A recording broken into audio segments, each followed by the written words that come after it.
भगवते वासुदेवाय। आप सभी का हमारे YouTube चैनल पर हार्दिक स्वागत है। आज सुने 11 माता की दो पौराणिक कथाएं। इस कथा को सुनने मात्र से व्यक्ति की समस्त मनोकामनाएं पूर्ण हो जाती हैं। एक बार एक राज्य में एक राजा रहा करता था। राजा बहुत ही बुद्धिमान और बलशाली था। राजा सदैव अपनी प्रजा का बहुत अच्छे से ध्यान रखता था। प्रजा भी अपने राजा को बहुत पसंद करती थी।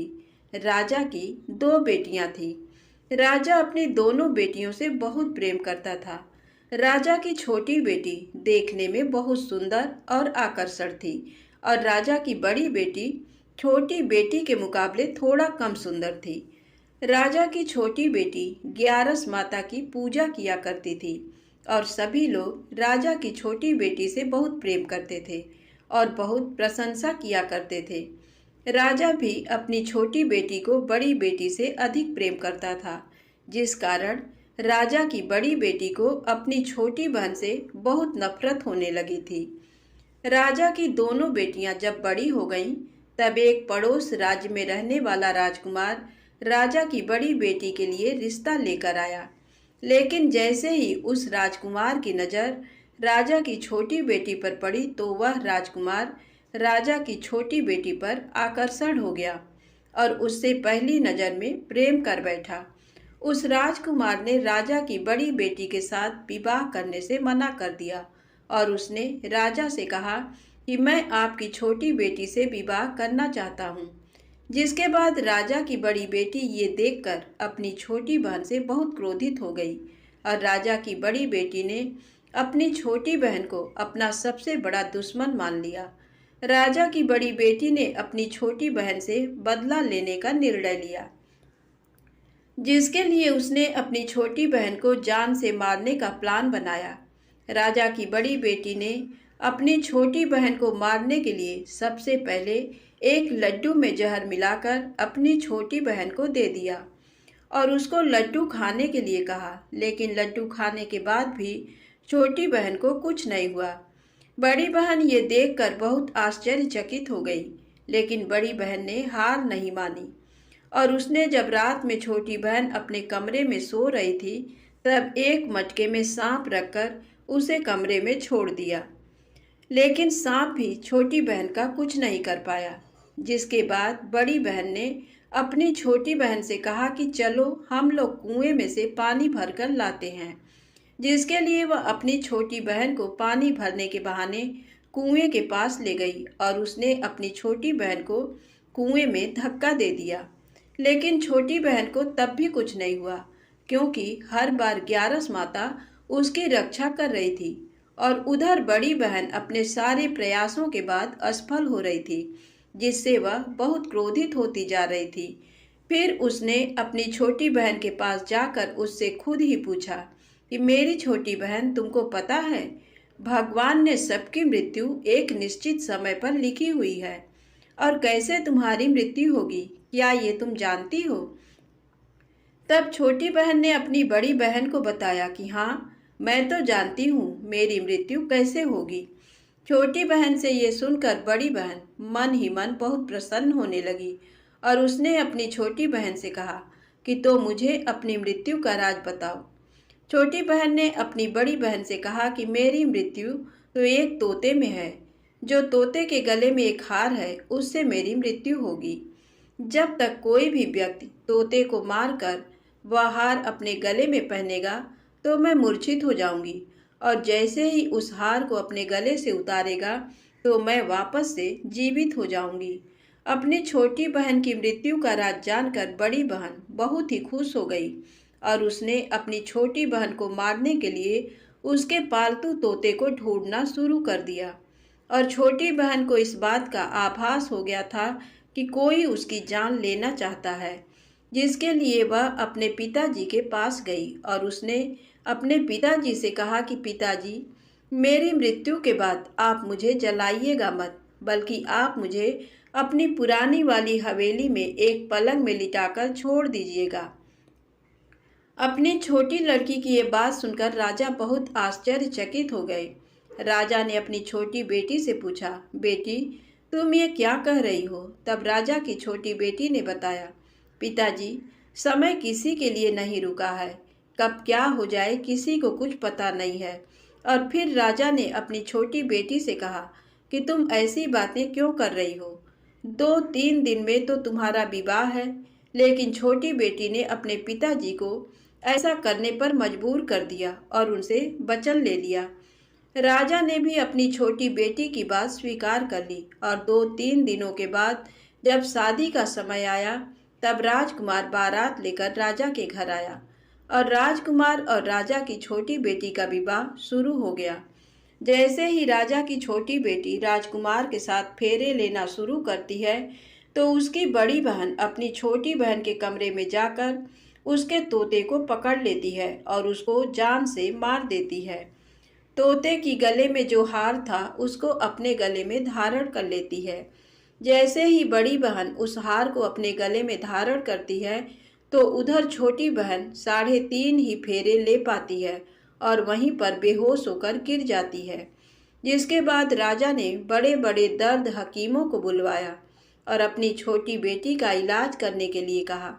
राजा की बात सुनकर वैद्य ने छोटी बेटी को जब चेक किया तो राजा को बताया कि आपकी छोटी बेटी ना तो जीवित है और ना ही मरी हुई है।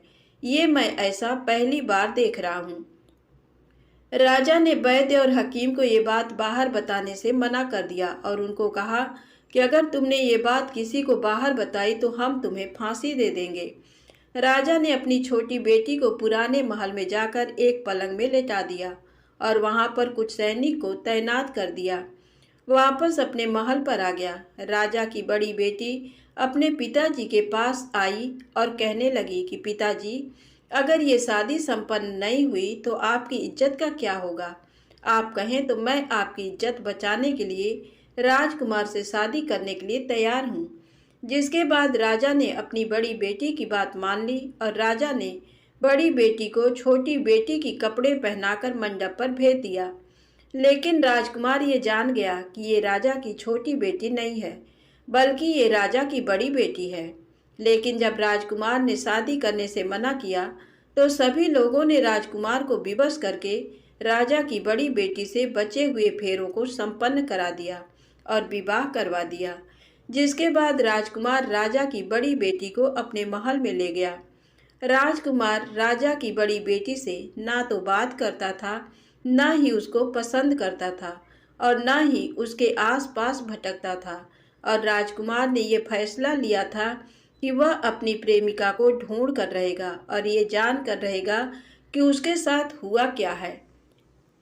एक दिन राजकुमार अपने घोड़े पर सवार होकर राजा के पुराने महल के पास पहुंच गया, जहां पर उसने कुछ सैनिकों को देखा। महल के पास पहुंचकर राजकुमार ने जब महल को ध्यान से देखा तो वह समझ गया कि ये तो हमारे ससुर जी का महल है।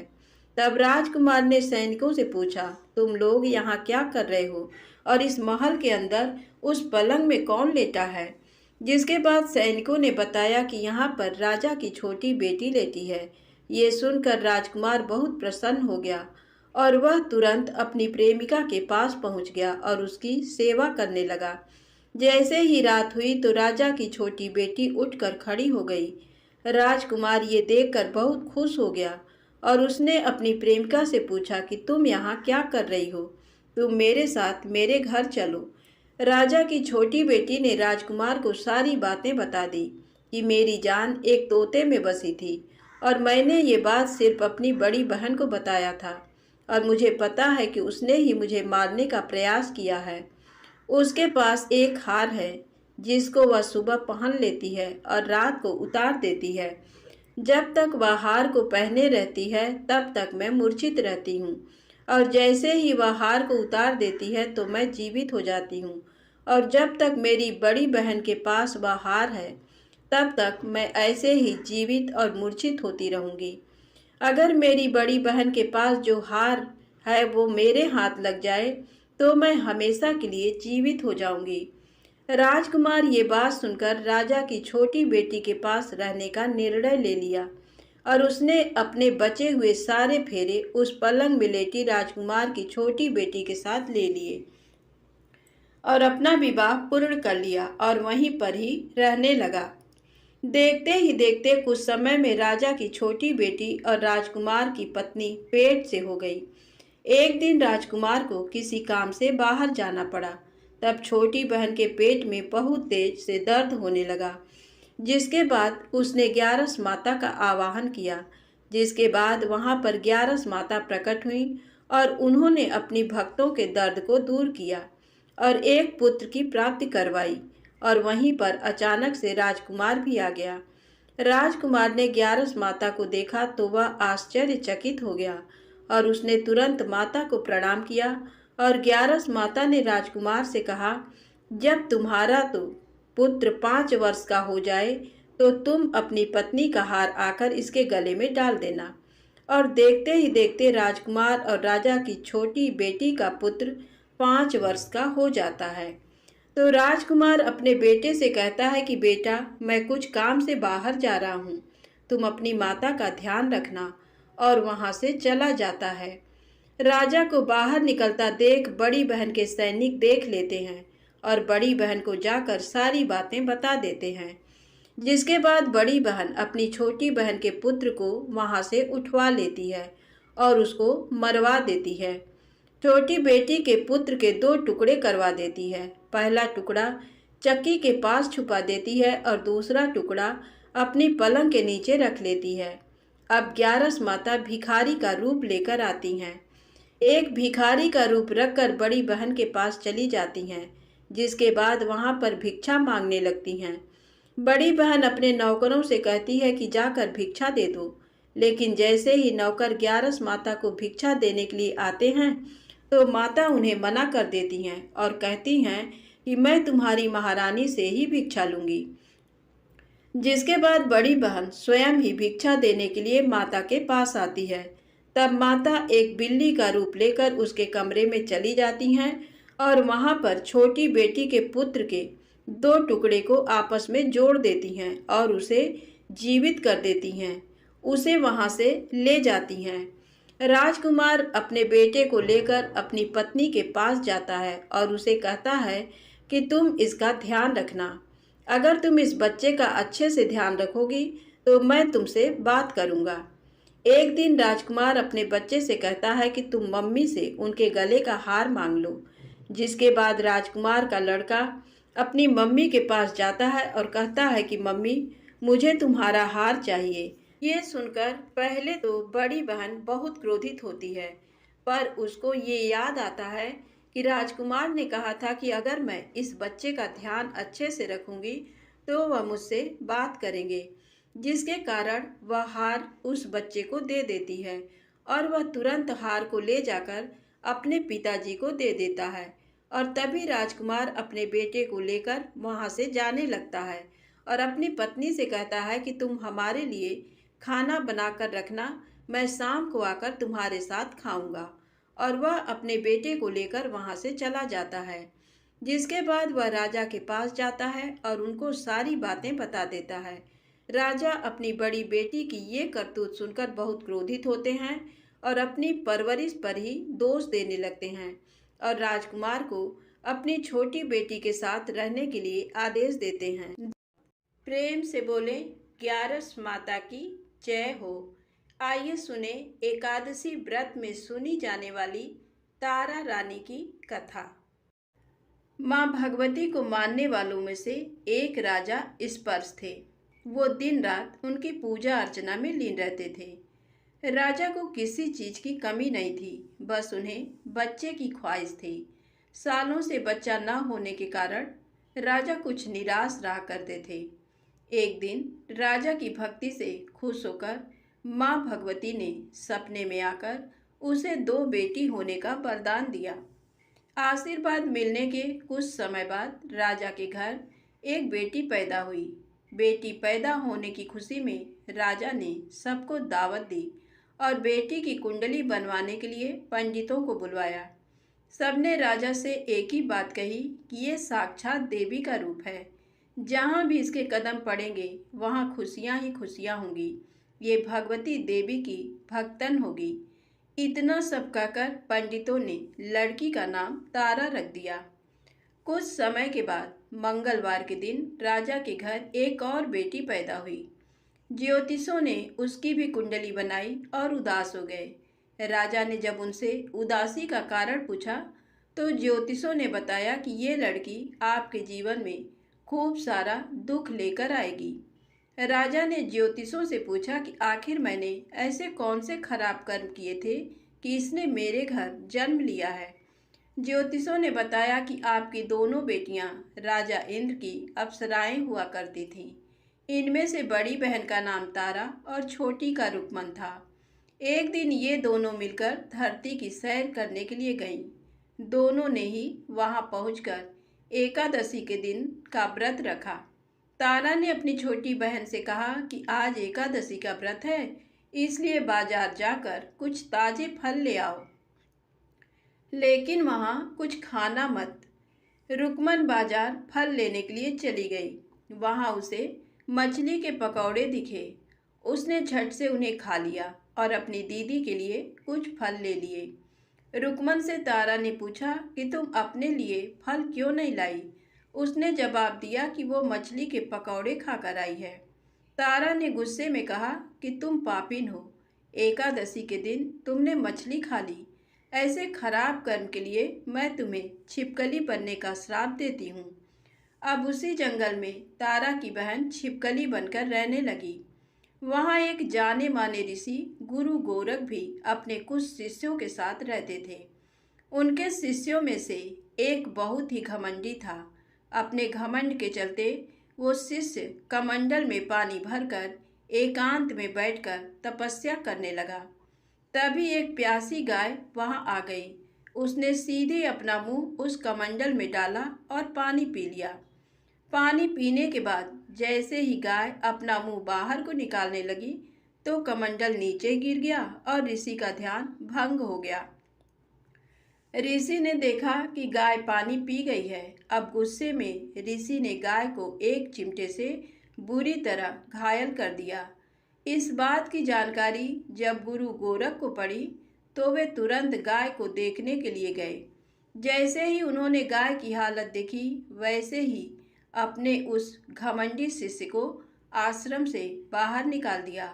कुछ दिनों के बाद गौ माता पर किए गए उस अत्याचार से होने वाले पाप को कम करने के लिए उन्होंने एक यज्ञ करवाया। इस यज्ञ के बारे में गाय को चिमटे से मारने वाले घमंडी शिष्य को भी पता चला। वो सीधे पक्षी का रूप धारण करके यज्ञ स्थल पर गया और भोजन में अपनी चोंच से मरा हुआ सांप डाल दिया।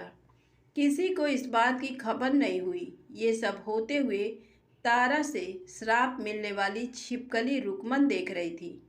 उसके मन में हुआ कि इसे खाकर सारे लोग मर जाएंगे। सबकी जान बचाने के लिए छिपकली बनी रुक्मन सभी लोगों के सामने भोजन पर गिर गई।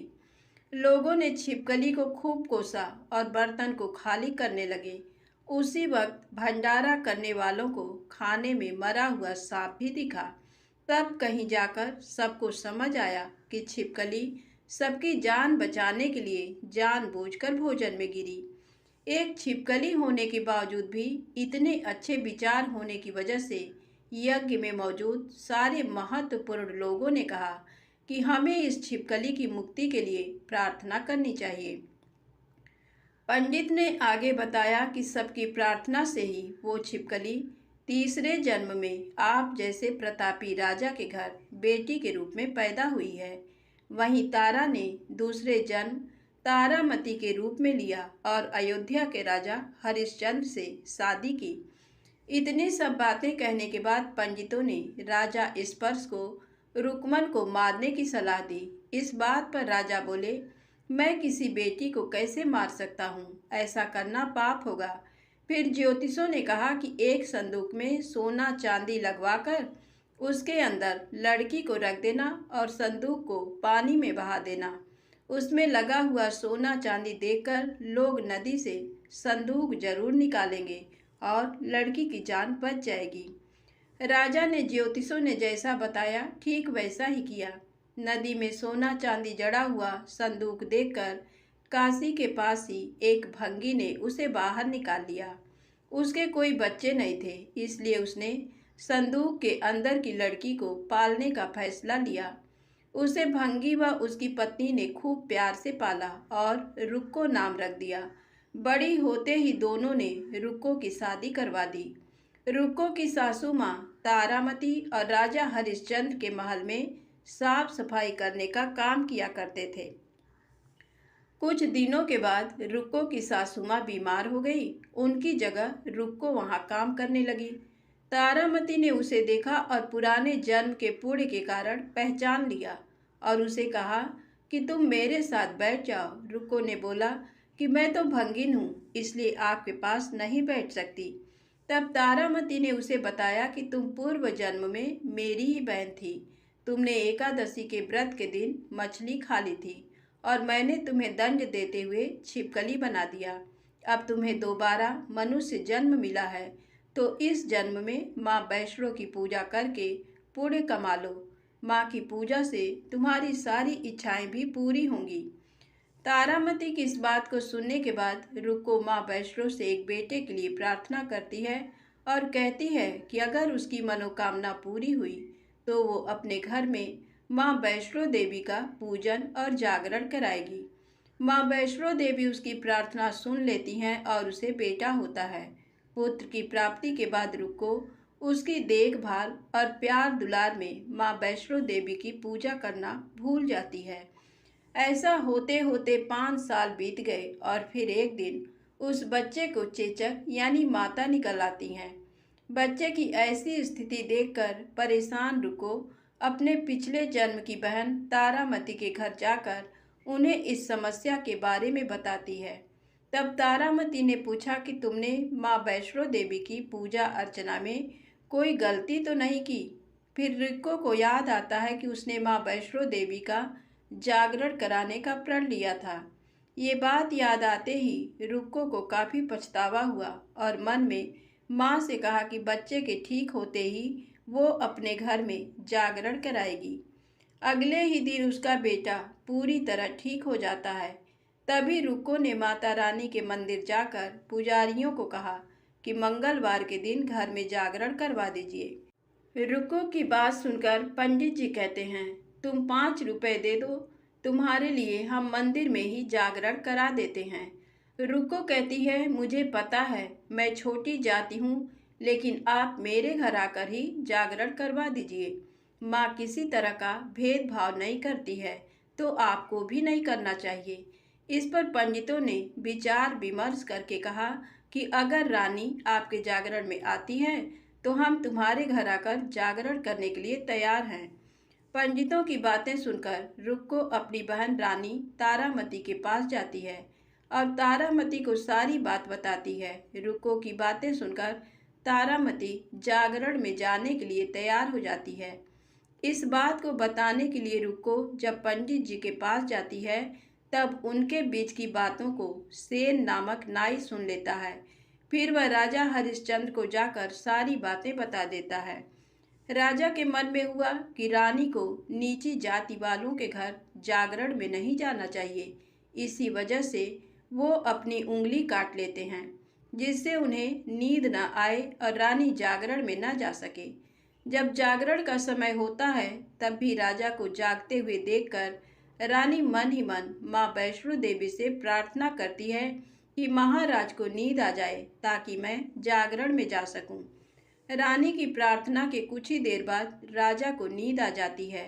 फिर रानी तारामती रोशनदान में रस्सी बांधकर महल से नीचे आकर रुक्को के घर चली जाती है। इसी जल्दबाजी में रास्ते में ही रानी का रेशमी रुमाल और एक पाँव का कंगन गिर जाता है। इधर कुछ वक्त बाद राजा हरिश्चंद्र की नींद टूट जाती है। नींद खुलने पर रानी को अपने पास न देखकर राजा उसकी तलाश में निकल जाते हैं। रानी को ढूंढते ढूंढते उन्हें रानी का रुमाल और कंगन मिलता है। रानी की चीज़ों को अपने साथ लेकर राजा जागरण स्थल पहुंचते हैं और एक जगह चुपचाप बैठकर जागरण सुनने लगते हैं। माँ वैष्णो देवी के जयकारे के साथ जागरण खत्म होता है और सभी को प्रसाद दिया जाता है। तब रानी अपने हिस्से के प्रसाद को झोली में डाल लेती है रानी के ऐसा करने पर लोग उनसे पूछते हैं कि वो प्रसाद क्यों नहीं खा रही हैं। अगर आप प्रसाद का सेवन नहीं करती हैं तो जागरण में आए लोग भी प्रसाद नहीं खाएंगे। तब रानी बोलती है कि वह प्रसाद राजा के लिए था, अब आप मुझे प्रसाद दीजिए। फिर अपने लिए प्रसाद लेकर रानी सबके सामने उसे खा लेती है। रानी के प्रसाद खाते ही जागरण में मौजूद सभी भक्तों ने भी प्रसाद खाया। इसके बाद रानी महल के लिए निकल जाती है। तभी रास्ते में ही राजा उन्हें रोककर पूछते हैं कि तुमने नीच जाति के घर प्रसाद खाकर खुद को अपवित्र कर लिया है। तुमने मेरे लिए भी प्रसाद रखा है, अब तुम उससे मुझे भी अपवित्र करना चाहती हो। अब मैं तुम्हें अपने महल नहीं लेकर जा सकता। ये बोलते हुए जब राजा रानी की झोली को देखता है तब उन्हें प्रसाद की जगह गुलाब, चंपा जैसे अनेक फूल और कच्चा चावल व सुपारियां नजर दिखती हैं। इस चमत्कार को देखकर राजा हैरान हो जाते हैं। फिर राजा चुपचाप रानी को अपने साथ लेकर महल पहुंचे हैं। वहां रानी बिना माचिस के ही माता रानी के सामने दीप जलाकर राजा हरिश्चंद्र को और हैरान कर देती हैं। फिर रानी बोलती है कि माता के दर्शन करने के लिए बहुत बड़ा त्याग करना पड़ता है। इसके लिए आपको अपने बेटे रोहिताश्व की बलि देनी होगी, तभी माँ दुर्गा आपको साक्षात दर्शन देंगी। यह सुनकर राजा के मन में माँ के दर्शन की इच्छा होने लगी, जिसके लिए राजा अपने पुत्र की बलि दे देते हैं। बलि देने के बाद माँ दुर्गा शेर पर सवार होकर प्रकट हो जाती हैं। उन्हें देखकर राजा हरिश्चंद्र काफी खुश हो गए और माँ दुर्गा ने तुरंत राजा के बेटे को दोबारा जिंदा कर दिया। इस चमत्कार को देखकर राजा हरिश्चंद्र खुश हो गए। तभी राजा ने माँ की पूरी विधि से पूजा करके उनसे गलतियों की माफी मांगी। माँ दुर्गा ने भी राजा को खुश रहने का आशीर्वाद दिया और अंतर्ध्यान हो गई। तब राजा ने तारा रानी से कहा कि मैं बहुत खुश हूँ कि मुझे पत्नी के रूप में आप मिली हैं। फिर राजा हरिश्चंद्र, तारा रानी और रुक्मन तीनों अपनी मनुष्य योनि से छुटकारा पाकर देवलोक में चले जाते हैं। तारा रानी व्रत कथा जीवन में श्रेष्ठ कर्म करने की सीख देती है। बुरे कर्मों के फल इंसान को भोगने ही पड़ते हैं। धन्यवाद। प्रेम से बोलें माता रानी की जय, विष्णु भगवान की जय हो। दोस्तों, वीडियो पसंद आए तो कृपया लाइक अवश्य करें, चैनल को सब्सक्राइब करें, ज़्यादा से ज़्यादा शेयर करें। जय माता दी, जय भोले।